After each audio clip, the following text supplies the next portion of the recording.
Kemudian bagaimana dengan orang yang sholatnya dengan cepat? Apa termasuk tidak tumak ninah? Mohon penjelasan. Dibaca aja hadisnya itu. Ya rukuk dengan tumak ninah, sujud dengan tumak ninah, ya dibaca tuh. Nanti dijelaskan gitu biar paham.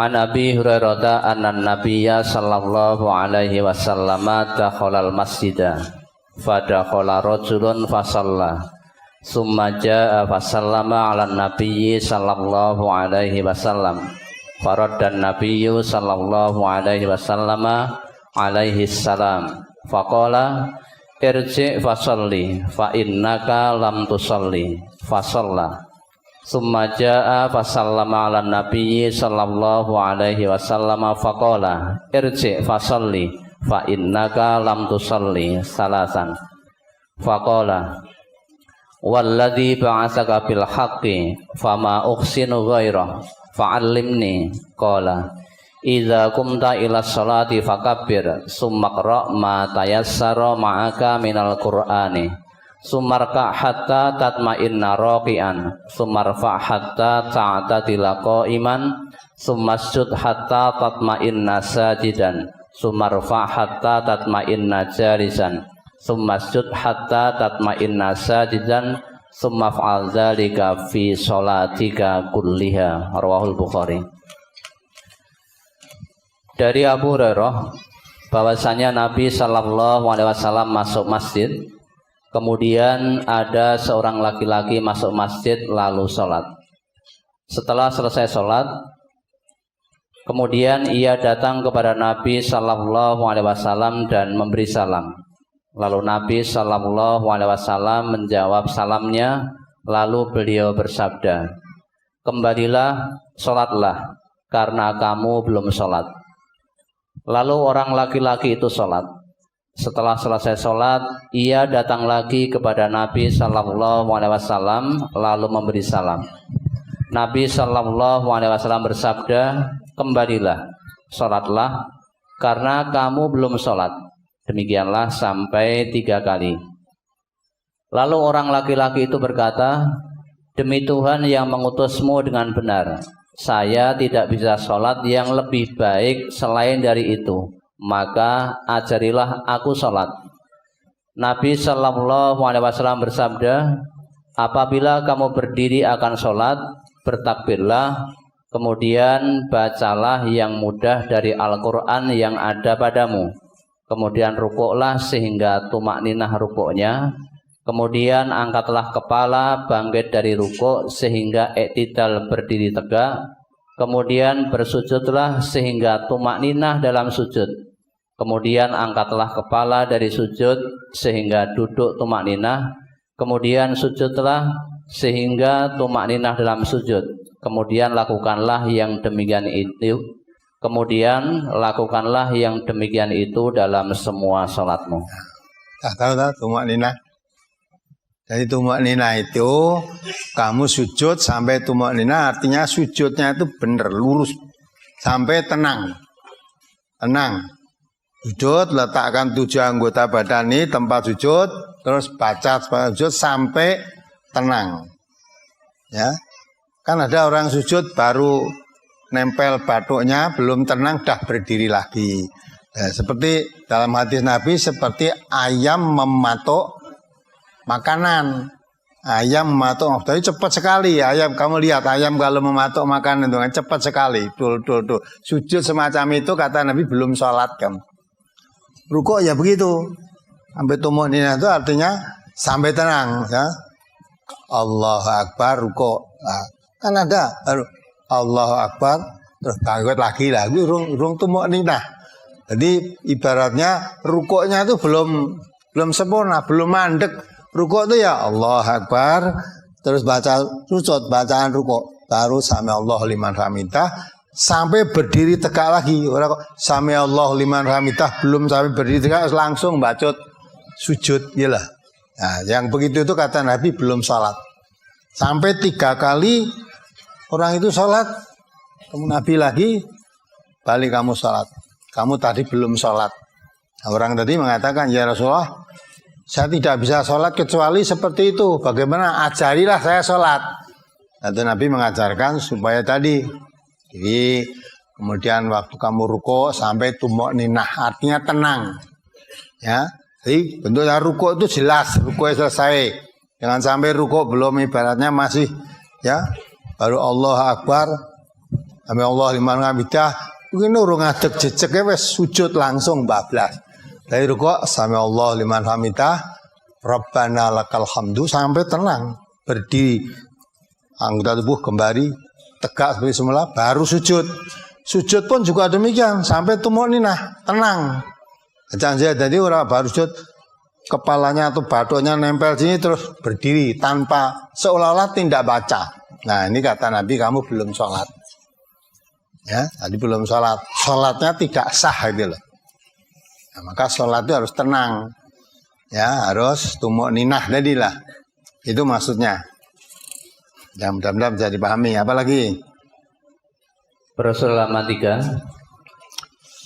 Saya bacakan artinya. Ya. Dari Abu Hurairah bahwasanya Rasulullah Sallallahu Alaihi Wasallam masuk masjid. Kemudian ada seorang laki-laki masuk masjid lalu sholat. Setelah selesai sholat, kemudian ia datang kepada Rasulullah Sallallahu Alaihi Wasallam dan memberi salam. Lalu Rasulullah Sallallahu Alaihi Wasallam menjawab salamnya.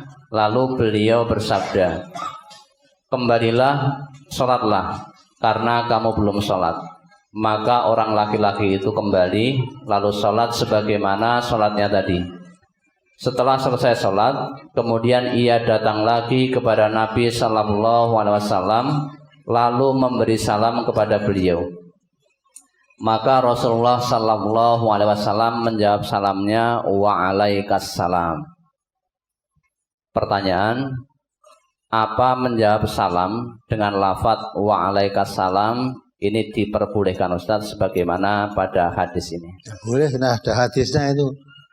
Ini seorang datang, assalamualaikum wa alaikassalam. Satu orang, karena satu orang. Yang menghadap Nabi satu orang yang sholat tadi. Apa boleh? Nah, ada hadisnya, berarti kan boleh. Ya, bukan buatan kita sendiri. Boleh kita. Apalagi?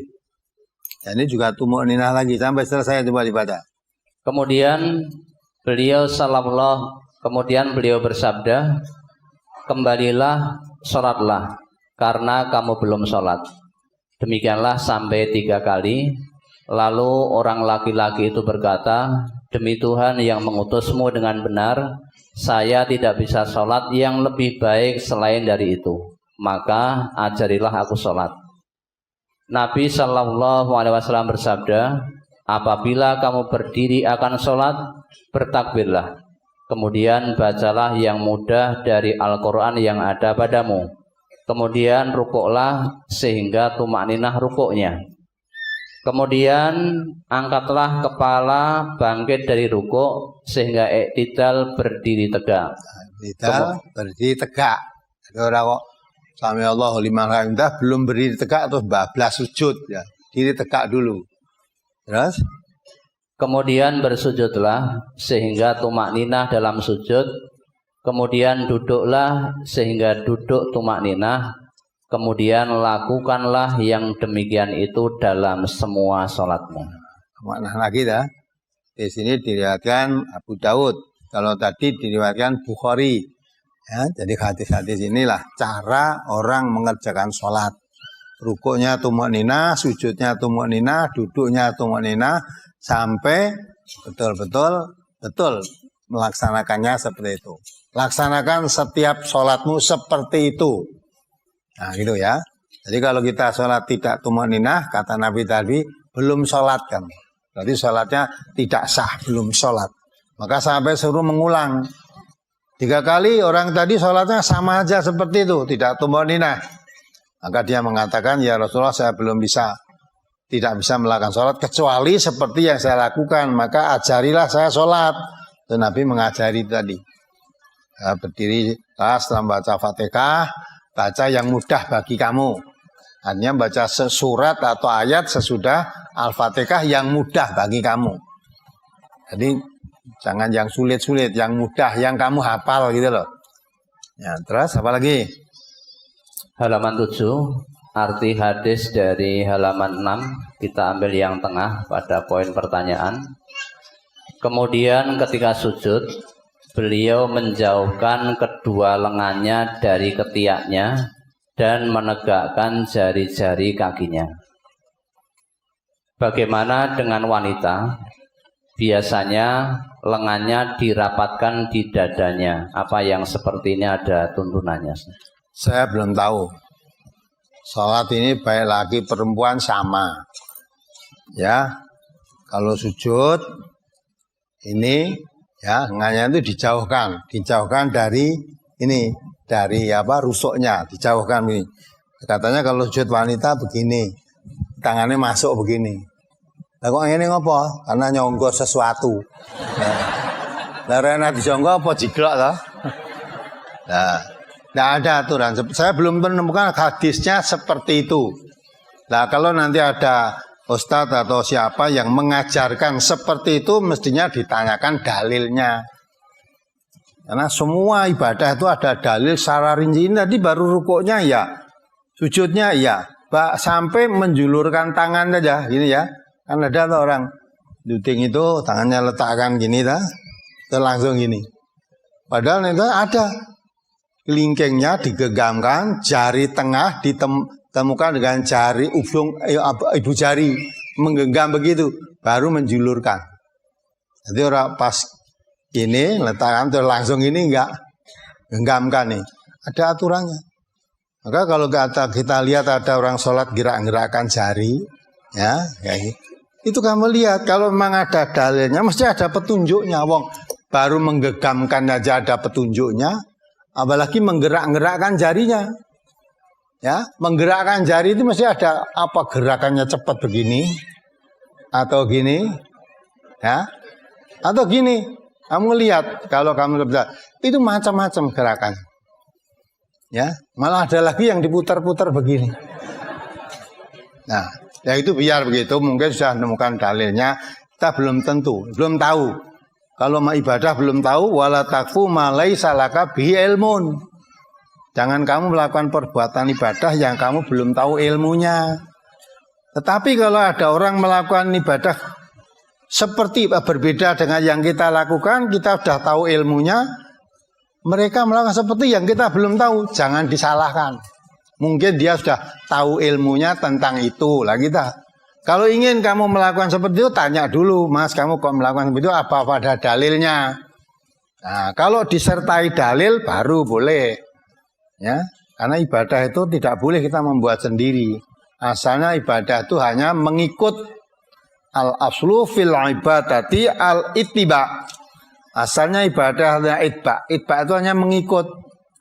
Mengikut siapa? Shallu kama ra'aitumuni sholli. Nabi kita mengatakan sholatlah kamu seperti kamu melihat aku mengerjakan sholat. Jadi mengikuti apa yang dilakukan Nabi. Nah, maka kita tidak usah diperdebatkan, dipertentangkan. Yang pokoknya yang kita lakukan semaksimal yang sudah kita tahu ilmunya. Kalau belum tahu ilmunya ada orang melakukan seperti itu, kita tidak usah bingung. Kan sudah saya katakan, sholat ada yang tidak sedekap ada kok. Pernah lihat belum? Yang pernah haji, pernah umroh mungkin akan lihat. Di sholat itu ya takbiratul ihram, Allahu Akbar, langsung gini. Nanti sami Allahu liman hamid. Tidak pakai sedekap sama sekali. Nah kamu udah saya bingung, ya. Loh, nanti pulang dari haji, sholatnya ora sedekap. Terus, Mas, kamu tadi sholat tidak sedekap. Karena dia udah haji, rasa berpengalaman. Oh lah, kamu kurang pengalaman. Di Mekah itu banyak orang yang tidak sedekap. Ya kita sholatnya tidak suruh nurut orang yang di Mekah. Nah untung gue ketemu wong sholat yang Mekah. Nek wong Mekah ra sholat. Terus kamu apa ya mengatakan nek Mekah wong ra sholat ya oke apa begitu? Nah, maka yang penting ibadah itu ada tuntunannya. Ada yang tidak sedekap terus, tapi ada yang sedekap terus ya ada. Ya jadi tidak sami Allah liman hamidah sedekap lagi. Pernah lihat itu? Pas sedekap terus asal ngadeg sedekap. Ya, kita nggak usah bingung. Yang sudah kamu ketahui mana itu diamalkan. Nggak usah kamu ikut-ikutan. Nah kalau mau ikut seperti itu tanya dulu apa ada dalilnya seperti itu. Kalau enggak ada dalilnya jangan kamu ikuti. Jadi tidak usah menyalahkan, tapi tidak mudah mengikuti.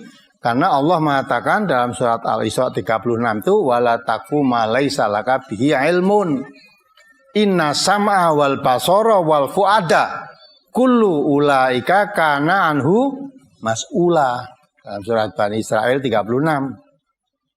Ya, kamu jangan melakukan ibadah yang kamu belum tahu ilmunya. Karena pendengaran, penglihatan, hati akan ditanya. Kamu mendengar keterangan siapa kok melakukan begitu? Kamu lihat prakteknya siapa melakukan sholat seperti itu? Kamu memahami ajarannya siapa? Nah itu ditanya nanti.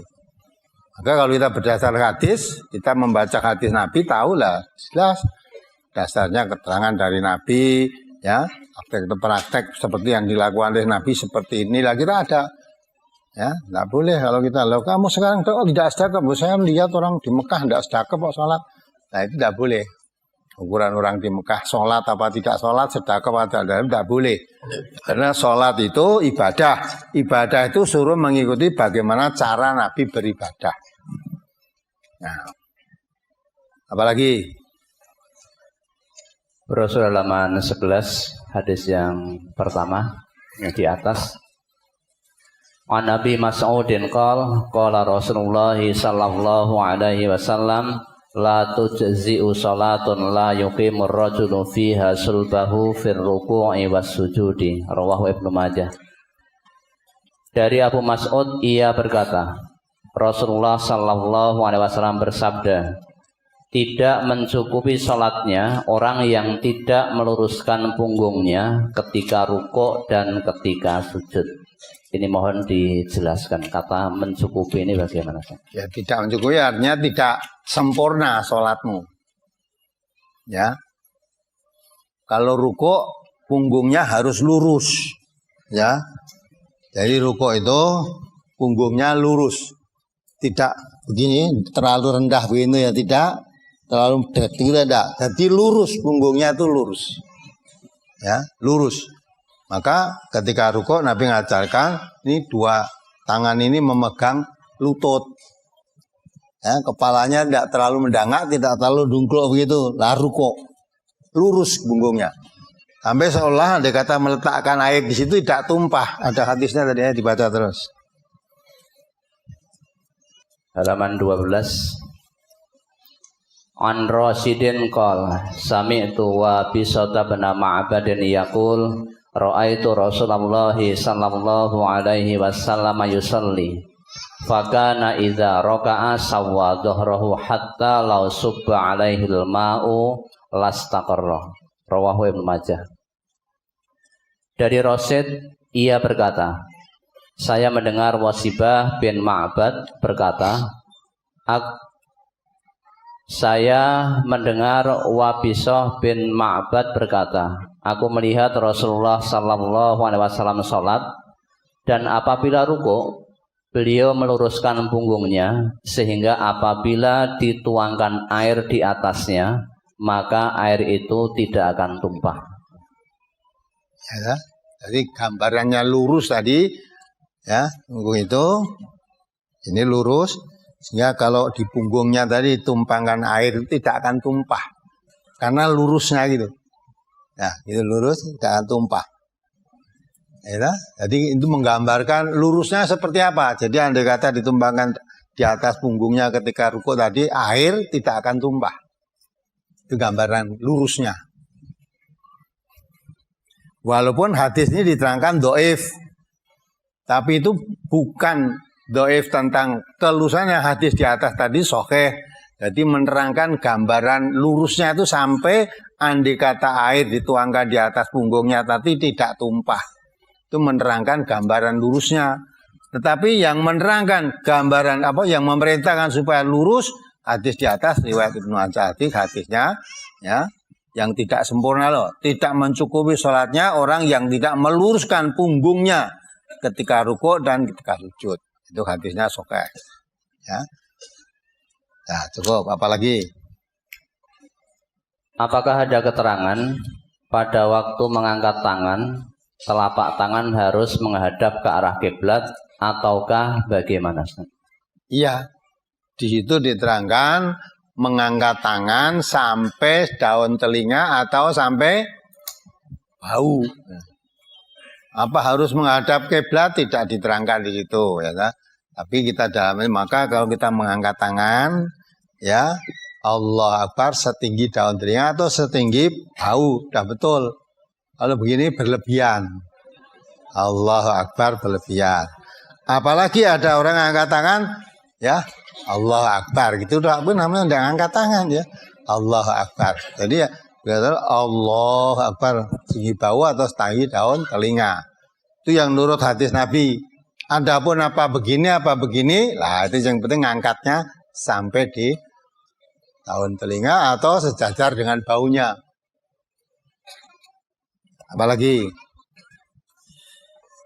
kita koreksi ini untuk koreksi sholat kita masing-masing. Ya, jangan kalau kamu lihat berbeda dengan ini jangan menyalahkan orang lain. Ya, mungkin dia sudah tahu dalil yang lain, yang kita ketahui baru itu. Amalkan yang sudah kita ketahui, cari barangkali ada yang belum diketahui. Maka setiap kita lihat praktek saudara kita sholat, beda dengan yang kita ketahui, kita prasangka baik. Sebanyak-banyak yang kita ketahui, mesti masih banyak yang belum diketahui. Mungkin saya ketahui tentang hal ini, saudara kita tahu tentang hal itu. Nah, gitu loh. Hanya kalau kita mau mengikuti, wah ini ibadah, tidak boleh ikut-ikutan, tidak boleh taklid, tanya dulu dalilnya. Kamu mengangkat tangan seperti itu, apa ada dalilnya? Nah, kalau dia menunjukkan dalil, oh betul, baru diikuti. Tidak kemarin, baru iftitah aja macamnya kan banyak kan? Ada Allahumma ba'id, ada ini wajah tu wajiyah, ada Allah Akbar kabiron. Itu jadi kalau kita sudah tahu dalilnya, oh enak, oh ini betul, semua betul. Jaro ayo Allahumma ba'id mesti Muhammadiyah ini. Sehingga wajah tu wajiyah ini NO ini. Ya, nah itu kan dulu kan gitu. Ternyata oleh Nabi wajah tu wajiyah lillahi fatara samati juga dilakukan. Kadang-kala Nabi membaca Allahumma ba'id baini wa baina itu juga dilakukan. Kadang-kala Nabi membaca Allah Akbar kabir walhamdulillahi katsira wa subhanallahi bukrata wa asila. Macam-macam dari dua iftitah aja. Lah yang kita ketahui yang mana itu yang kita lakukan. Kebetulan kamu membaca Allahumma ba'id, terus sebelahmu kamu dengar baca wajah tu wajah lillahi fatara samati. Barang selesai salat kamu tanya, kamu NO ya? Loh, kok tahu kamu NO? Lah wajah tu wajah.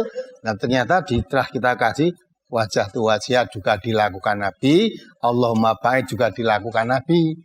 Jadi bukan yang Allahumma ba'id kamu Muhammadiyah ya? Enggak. Ya. Itulah. Ini dilakukan Nabi sebelum ada NO, sebelum ada Muhammadiyah ini sudah dilakukan Nabi. Semuanya itu dijalankan. Nah kita tinggal pilih yang mana gitu loh. Apalagi enak toh kalau berilmu itu enak. Yang ngerti tidak mudah ikut-ikutan dan tidak gumunan, tidak nyalahkan orang lain, tetapi tidak mengikuti apa yang ada orang lain yang kita belum tahu ilmunya. Yang kita lakukan itu yang sudah kita tahu ilmu.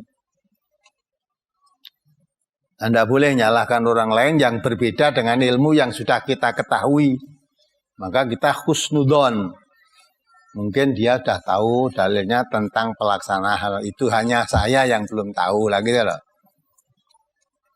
Masih ada? Halaman 9 masuk ke 10. An Ali bin Abi Thalib qala kana an-nabiyyu sallallahu alaihi wasallam idza qama ila salatil maktubati kabbara wa rafa'a yadayhi hatta yakuna khazwa mankibaihi wa idza arada an yarka'a fa'ala misla dzalik wa idza rafa'a ra'sahu minar ruku'i fa'ala misla dzalik wa idza qama minas sajdataini fa'ala misla dzalik. Rawahu Ibnu Majah. Dari Ali bin Abu Thalib, ia berkata, dahulu Nabi Shallallahu Alaihi Wasallam apabila berdiri untuk sholat wajib, beliau bertakbir dan mengangkat kedua tangannya hingga sejajar dengan kedua bahunya. Apabila akan rukuk, beliau berbuat seperti itu. Apabila mengangkat kepalanya bangkit dari rukuk, beliau berbuat seperti itu pula. Dan apabila bangkit berdiri dari rakaat kedua, beliau berbuat seperti itu. Pertanyaan, bagaimana dengan sholat witir yang rakaatnya 5, 7, atau 9? Apakah setiap bangkit dari 2 rakaat, atau 4 rakaat, atau 6 rakaat harus mengangkat tangan? Jadi angkat tangan itu pada 4 tempat. Sudah dijelaskan tadi ya, pada 4 tempat. Ya, yang pertama, ketika beliau bertakbir dan mengangkat kedua tangannya. Ketika takbir mulai sholat, Allahu Akbar atau Allahu Akbar. Kemudian ketika mau ruko, angkat seperti itu tadi, Allahu Akbar ruko.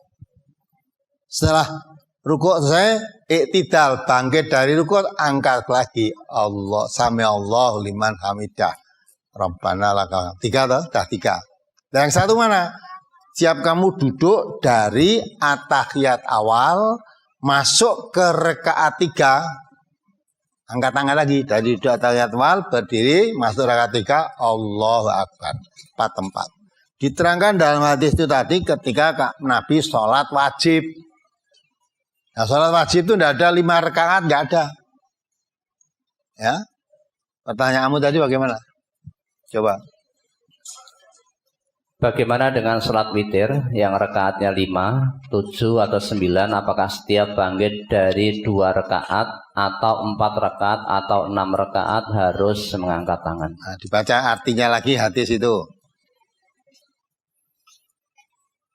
Ya, dibaca.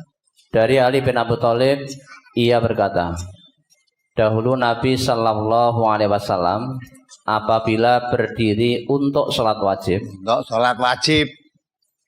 Sholat wajib itu rakaatnya paling banyak berapa? 4. Jadi nggak ada sholat 5 rakaat, 7 rakaat, 9 rakaat, nggak ada. Jadi kalau sholat wajib itu ada 4 tempat kita mengangkat tangan. Takbiratul ihram, mau ruko, bangkit dari ruko, kemudian berdiri dari at-tahiyat awal setelah dapat 2 rakaat. Ya, itu yang angkat tangan. Nah, kalau sholat sunnah nggak ada 5 rakaat, angkat tangan juga ada ya. Jadi angkat tangannya ya ketika takbiratul ihram, bangkit dari ruko iktidal itu. Bangkit dari ruko iktidal namanya, ya. Allah Akbar, takbiratul ihram, akan ruko, angkat tangan, bangkit dari ruko iktidal, itu angkat tangan. Nah, kalau berdiri dari at-tahiyat, berdiri dari rakaat keempat, itu tidak ada. Sholat wajib tidak ada. Maka kalau itu diterapkan di dalam sholat wajib, tidak berlaku ketika di dalam sholat sunnah yang sholatnya 5 rakaat, 7 rakaat, 9 rakaat, nggak berlaku. Yang berlakunya ya hanya ketika takbiratul ihram, ketika akan ruko, ketika bangkit dari ruko. Nah, itu 3 hal itu yang berlaku. Apalagi? Saya pernah makmum dalam sholat yang bacaannya sir. Ketika imam takbiratul ihram, saya langsung mengikuti takbiratul ihram juga. Lalu saya membaca doa iftitah, dan ketika saya membaca Al-Fatihah belum selesai, imam sudah rukuk. Lalu saya ikut rukuk meskipun bacaan Al-Fatihah saya belum selesai. Pertanyaan saya, apakah sholat saya itu sah atau tidak karena dengan Al-Fatihah yang tidak selesai tadi? Kalau memang tidak selesai, Nabi kita mengatakan la sholata liman lam yakro bi fatihatil kitab. Tidak dihitung sholat orang yang tidak membaca Al-Fatihah. Nah, kalau bacaan Fatihah belum selesai, berarti belum dapat rakaat itu. Belum dapat, belum selesai. Jadi rakaat itu belum dapat. Maka kalau saudara begitu, karena makmum saudara mungkin masbuk ya, imamnya sudah mulai sejak tadi, saudara baru datang, menyusul. Nah, sehingga imamnya selesai baca Fatihah, baca surat, kamu belum selesai, imamnya ruku. Nah, kamu belum selesai Fatihahnya, berarti rakaat tadi belum dihitung. Nanti kalau imamnya salam, kamu meneruskan kekurangan rakaat tadi. Tuh. Apalagi? Pertanyaan dari brosur cukup. Ya, dah. Dan paham ya, sholat ya ini penting karena sholat itu menjadi kuncinya surga. Sama. Yang kedua, sholat itu menjadi tolak ukur baik buruknya amal seseorang. Nabi kita mengatakan awalu ma yuhassabu bil abdu as-shalah. Fa in saluhat sairu amalihi wa in fasadat fasada sairu amalihi. Pertama kali manusia dihisab oleh Allah tentang amalnya itu sholat. Jadi bangkit dari kubur besok pertama kali ditanyakan sholatnya. Dihitung sholatnya. Kalau sholatnya baik, semua amalnya baik. Bukan dianggap baik, memang baik. Kalau dianggap itu mungkin jelek, dianggap baik. Tidak. Fa'in soluhat sa'iru amalihi. Kalau sholatnya baik, semua amalnya baik. Fa'in fasadat, kalau sholatnya rusak, fasada sa'iru amalihi, rusak semua amalnya. Maka sholat itu jadi tolak ukur baik buruknya sholat, baik buruknya amal seseorang. Maka sholat jangan sembarangan. Karena orang sholat ini malah dihitung. Tidak ada yang dihitung, tidak sholat. Sudah tempatnya sudah jelas, rasa nganggo hitung-hitungan malah. Nah, kalau sholat itu dia sholatnya baik, semua amalnya baik. Tapi kalau sholatnya rusak, kata Nabi bukan elek, tidak rusak. Fa'in fasadat.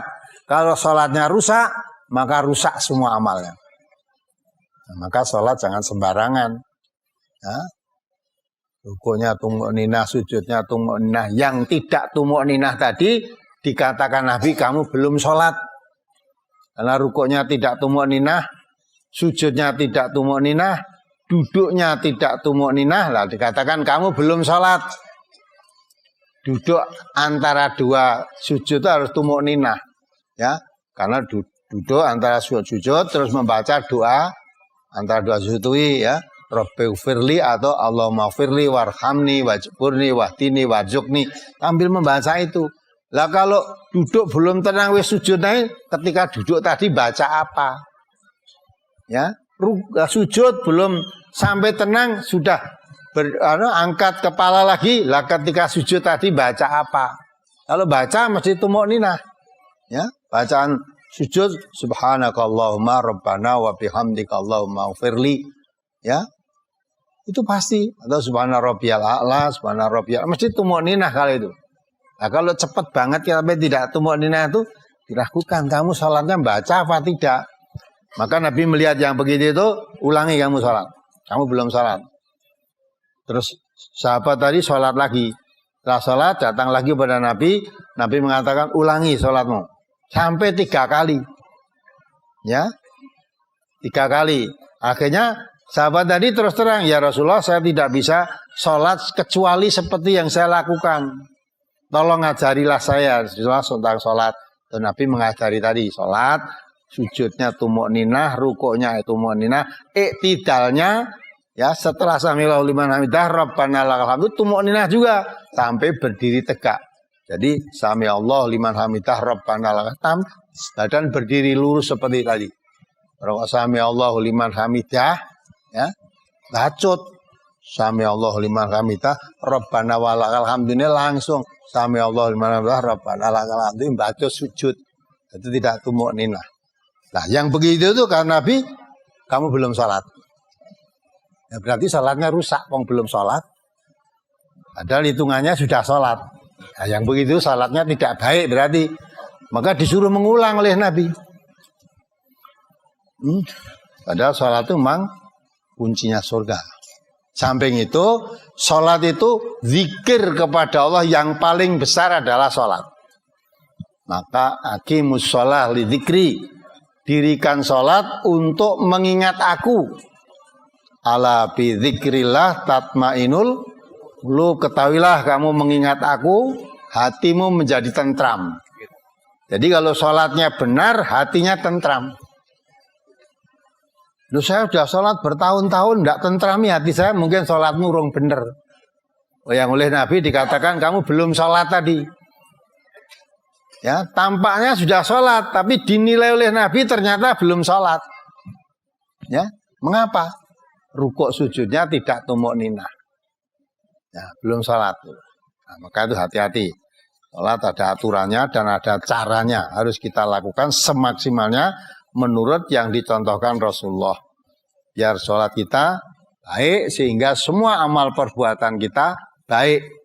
Kalau sholatnya sudah tidak baik, karena sholat itu menghadap Allah, menghambakan diri pada Allah, nyembah Allah.